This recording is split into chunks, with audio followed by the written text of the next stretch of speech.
अस्सलाम वालेकुम। गुनाहों में लिपटे हुए वजूद को अपने अंदर की तड़पती और फुरफुराती हुई रूह का ख्याल ही नहीं होता। जो चला चला कर गाह पका है उसे उसके असल की तरफ भुला रही होती है।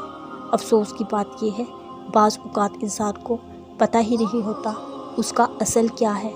अक्सर सब कुछ मालूम होने के बावजूद भी वो दुनिया की रंगीनियों में इस कदर खो जाता है कि खुद ही हकीकत को फरामोश कर देता है।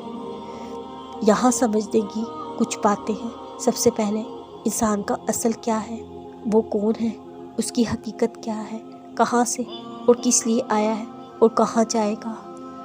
इंसान की हकीकत महज एक मिट्टी के पुतले के सिवा कुछ नहीं। जैसे कि अल्लाह ताला ने हज़रत आदम अलैहिस्सलाम को मिट्टी से बनाया था।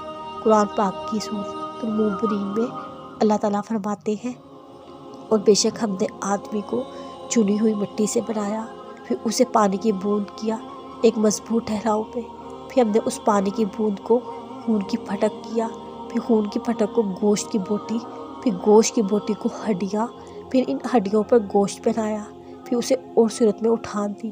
तो बड़ी बरकत वाला है अल्लाह, सबसे बेहतर बनाने वाला। इंसान मिट्टी है, उसके अलावा जो कुछ भी है वो अपने अमाल की बदौलत है। उसका किरदार आसमान की जानिब तब भी उठता है जब उसका सर मिट्टी की जानिब झुकता है।